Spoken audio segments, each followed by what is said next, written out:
Hi everyone, it's great to be with you all at VOICE22. I wish I could be there in person, but unfortunately I wasn't able to get to Arlington from Brisbane this time around.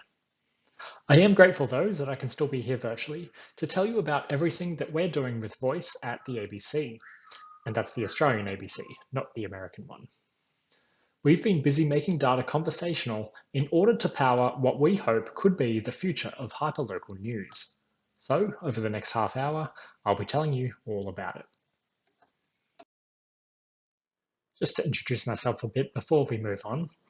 If you haven't met me before, I'm Michael Collett, and I'm a conversation designer on the Future Focus team at the ABC.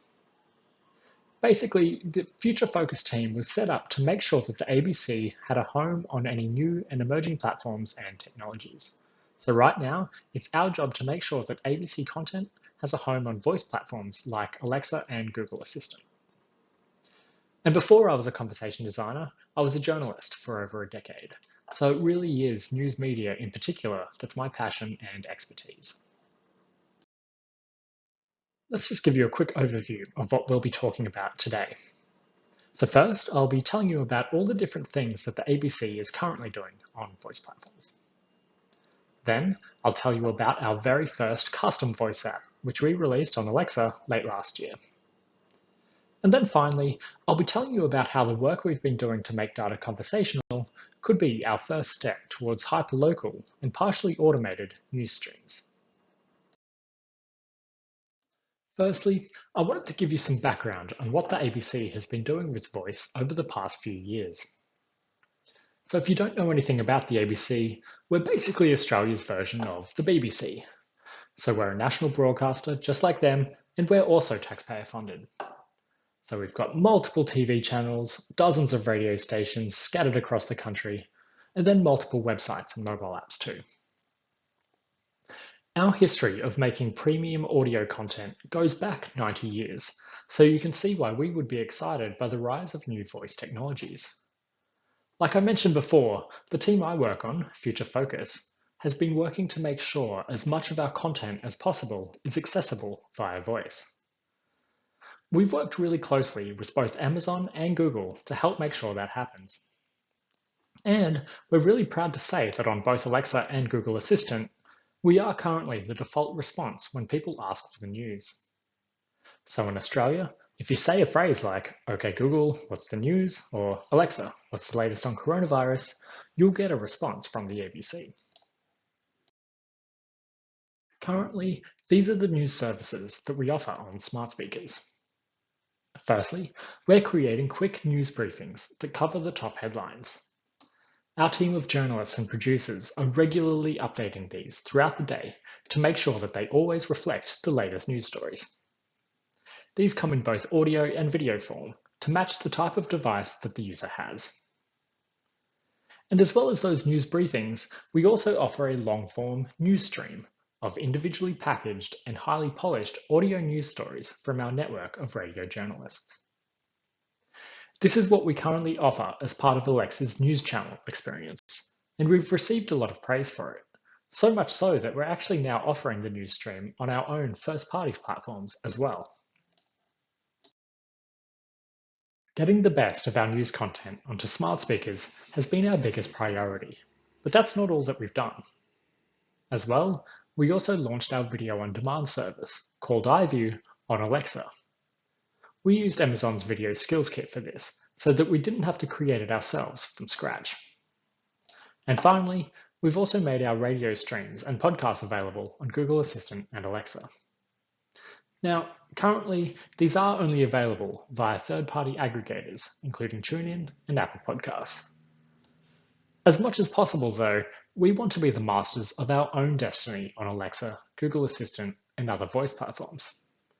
And ideally, that would mean delivering our content ourselves via our own first-party voice apps. So that brings us to our first custom voice app that we released late last year. As of October 2021, you can now get an emergency update for any town or suburb across Australia on your smart speaker using the ABC Emergency Voice app. The voice app supports all the usual phrases, so you can simply say, open ABC Emergency, or even just, are there any emergencies near me? And we'll guide you to where you want to go. Or instead, you can actually get exactly what you want straight away through a one-shot phrase, like, Alexa, ask ABC Emergency to give me an update for Tamworth. During the recent flood events on Australia's east coast, users who were asking Alexa for the weather were also being told how they could ask for emergency information via the ABC Emergency Voice app, which made a big difference for our discoverability.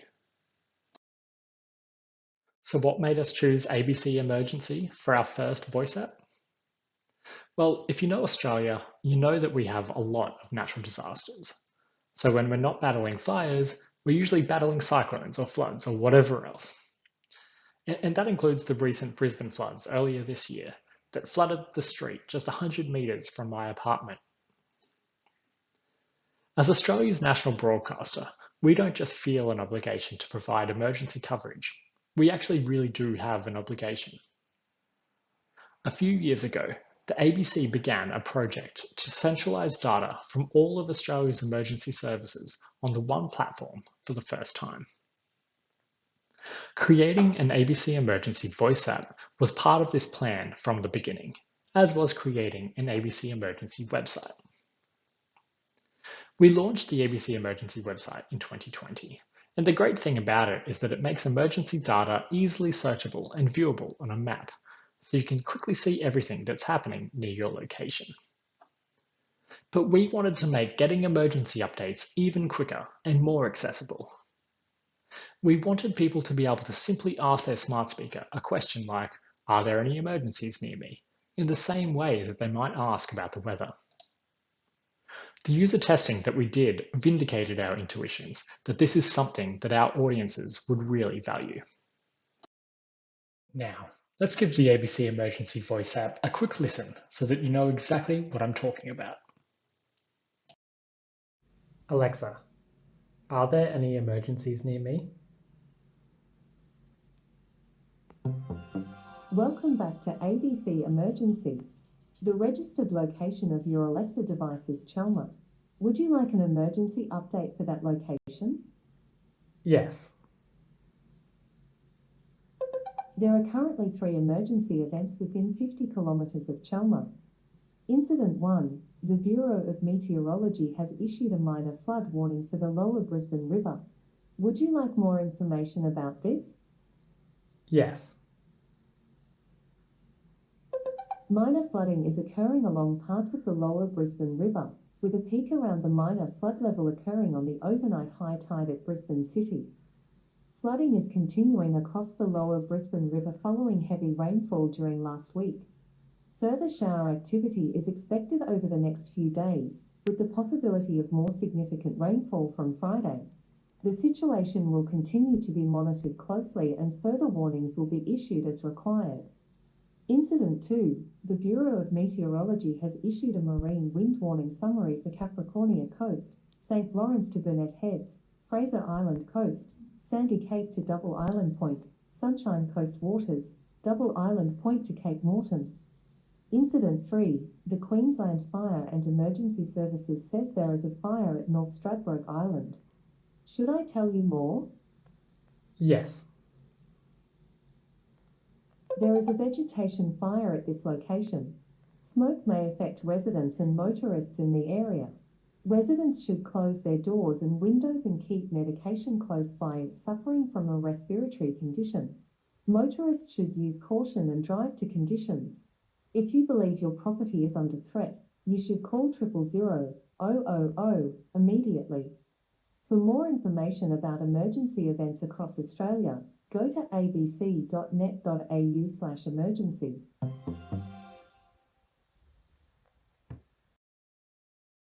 So that's the ABC Emergency Voice app. And in case you're wondering what it looks like on a screen device, there it is there. We used an Alexa template that's actually more commonly used for recipes, but it worked quite well for our use case as well. So in this example, a user can tap the screen to skip straight to the specific emergency that they want information about. Something else that I wanted to mention as well is that if an emergency is severe enough, we will tell users how they can ask Alexa for their closest ABC local radio station so that they can get more information that way as well. So let's break down what's going on in that demo that I just played for you. The emergency alerts you heard are available for every town and suburb across Australia, all 15,000 plus of them. Basically, all we need from a user is the name of their town or suburb, and then we'll be able to tell them about any floods, fires, storms, etc. near that location. These emergency alerts are getting updated constantly, every 5 minutes, to ensure that we're always giving people the latest information from our emergency services. Now, I want to go into a little bit more detail about the design of the Voice app, because firstly, hopefully you'll find this stuff as interesting as I do. But secondly, this has a lot of relevance for where we think the ABC can take voice in the future.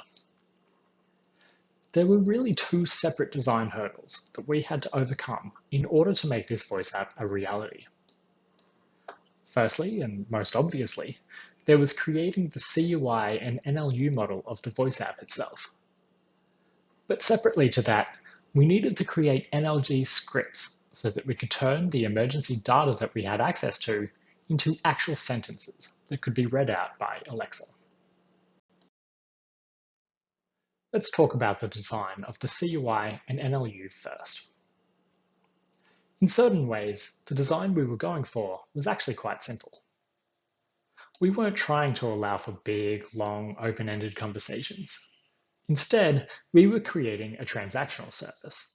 We just wanted a user to tell us their location so that we could then tell them about any emergencies near that location. The interactions really were designed to be as short and sweet as possible. But on the other hand, the voice app that we created was a bit more complicated than creating a weather service. With a weather service, there's always exactly one weather at a location. But with an emergency service, we needed to be able to handle a wide variety of scenarios. So there might be no emergency events near a location, or just one, or 5, or there could be dozens. So as an example, if there were 10 fires near a location, we wouldn't want to have to tell the user about them one by one. Instead, we would want to be able to tell the user that there were 10 fire events near them, and then let them decide for themselves if they wanted more information about them. As many of you would know, even relatively simple voice apps have a lot of complexity under the hood like this. Appearances really can be deceiving. We needed a robust tech stack to make our lives easier when creating the ABC Emergency Voice app. We chose to use the Jovo framework, which allows you to build the voice app once and then deploy on multiple platforms with minimal fuss. And the way we did this was by creating machine-readable spec files that really blurred the lines between the design process and the development process. When coming up with a way to design our voice app, we were heavily influenced by the approach of creating situational design storyboards that was pioneered by Alexa. You might have seen storyboards just like this one before. The difficulty that we had, though, was that while we found creating these sorts of storyboards really useful for ideating at the start of the design process, they quickly became unwieldy. When your project requires dozens and dozens of these storyboards, it's very hard to keep them consistent with one another. And we found it next to impossible to get to the point where they could be simply handed over from a designer to a developer. So basically, what we did was make machine-readable versions of these storyboards that we called design specs. Our voice app was designed using dozens and dozens of specs, just like this one on your screen, that we created using the YAML programming language. This was a collaborative effort. I worked really closely with our developer when creating these design specs to make sure that they were formatted correctly and could then be implemented correctly in the final build. Not only do these specs act as the design for the voice app, they also act as the test suite for the finished build to ensure that what we release into the wild is fully reflective of our design. And because the specs are machine readable, we get error messages if any of the specs don't line up with each other correctly. So we don't have to go looking for the needles in the haystacks ourselves. Let's take a closer look at this one. The format is a lot like the situational design storyboard that we were looking at before. So at the top of this particular design spec, you can see a few settings. So you can see that this particular spec is picking up from an earlier conversation thread, and it applies when there is just a single emergency event at the user's chosen location. We can create as many settings as we need. So for instance, some of our specs only apply for first-time users, while some of them only apply for users who have set a favorite location. This lets us utilize best practice situational design and to create different experiences for different users based on their specific contexts. You can also see how these design specs are integrated with our data platform. This spec is showing what happens when the ABC Emergency Voice app is telling a user about an emergency event. So the Voice app gives the user a short overview of the emergency event and then asks the user if they'd like more information about it. But obviously, the actual words that the Voice app speaks to the user will need to change depending on what the emergency event actually is. So what this spec is showing is that we need to do a call of our emergency data platform in order to determine exactly what words should be spoken to the user. Now what we're looking at is a visualization of how all of our design specs link up to one another. One of the other great things about using machine-readable specs is that you can run them through a visualizer like this, so that you can see where there are any gaps or dead ends. All right, so that's how we created the CUI. But now let's talk about how we made data conversational, because this is the part that has the most relevance for this talk. Before creating the ABC Emergency Voice app, we had already created a database that brought together emergency information from around the country. And we'd already used this database to create an ABC Emergency website, which showed users a map of all the emergencies across Australia. But the challenge that we had was turning this data into conversational language so that it could be delivered via voice. So why is that important? Basically, on a website, it's fine to just list information. For instance, on the ABC Emergency website, you can just look at the map and then quickly scan the emergency data to get an idea of what's happening. But on voice platforms, this just doesn't work. You can't just list information. You have to speak it naturally, or else people aren't going to use your service. The solution for us was natural language generation. A lot of you would already know what NLG is, but some of you might not, so just to spell it out, this involves the creation of scripts written in code that determine how structured data is outputted as the sort of text that someone might actually type or say. I just want to address a common misunderstanding that some people have about NLG.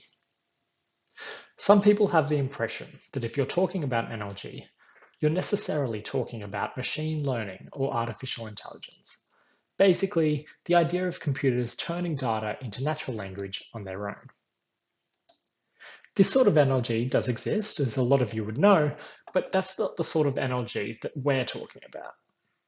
The sort of NLG that we're talking about does not involve machine learning or artificial intelligence at all. Instead, the NLG that we're talking about involves scripts created by humans. That means there are no surprises. Whoever creates an NLG script is in total control of the text that comes out. There are no hidden and inscrutable algorithms doing the work behind the scenes. So why is that important? Because when you're publishing journalism, you need to be accountable for the content that you publish.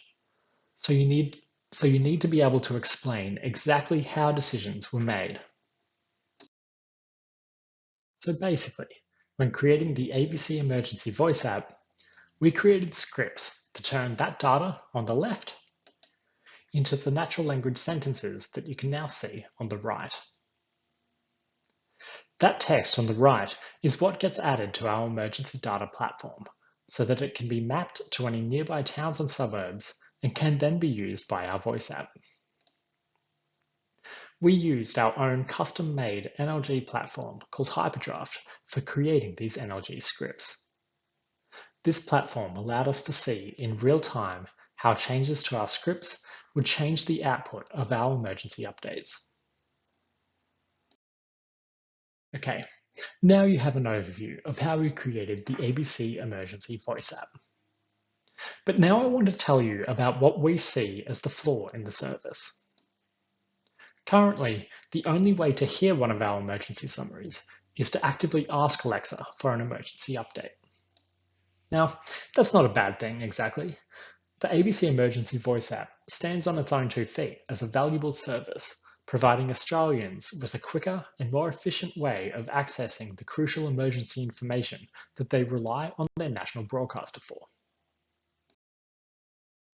But instead of making users come to a dedicated ABC Emergency Voice app to get the information they need, wouldn't it be better if we could just give it to them as part of their regular news service?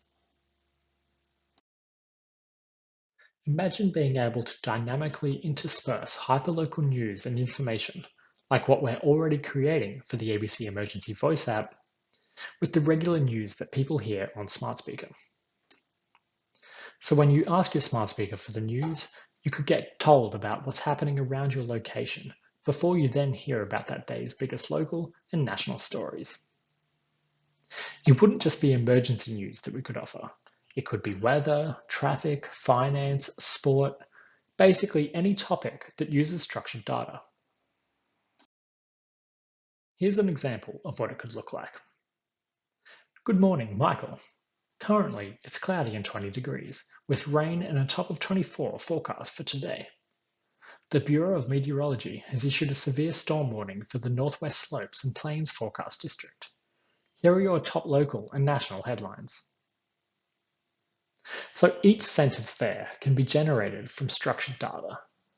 That means that even someone from a town of only 10 people could get a quick news update tailored to their exact location.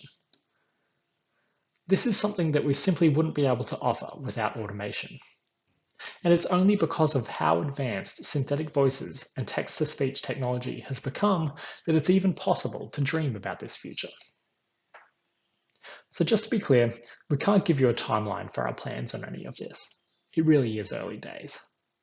But we've already created the ABC Emergency Voice app, so we know that it's at least possible, and we're excited to see where this sort of technology could take us next. These are just some of the steps we're already taking to make sure that we're ready to embrace opportunities in this space. We're adding new types of structured data to the data platform that we created as part of the ABC Emergency project. For instance, right now we're adding election data. We're exploring further opportunities for the use of NLG. For instance, we've been exploring using NLG to create localized weather reports, and we're looking at how we could automate the creation of seat-by-seat election results. We're continuing to investigate voice technologies, including finding our own solutions for synthetic voices and voice recognition. This would be crucial for the ABC to be able to offer voice experiences on its own platforms in the future, rather than only relying on third-party services like Alexa and Google Assistant. And as well, we're continuing to invest in not just segmented audio, but the searchability and discoverability of audio. This is something that we need to do first if we're ever going to be able to offer our users personalized and localized streams of audio content. The ABC Emergency Voice app has already shown how the delivery of audio news can be transformed by new platforms and new technologies. But what's exciting is that this journey has only just begun for the ABC and other broadcasters around the world. If you've got any thoughts or questions, please send them to my email, which you can see there on your screen. I've really enjoyed presenting for you at VOICE22, and I can't wait to see what all of you have been doing in the voice space as well. So thank you.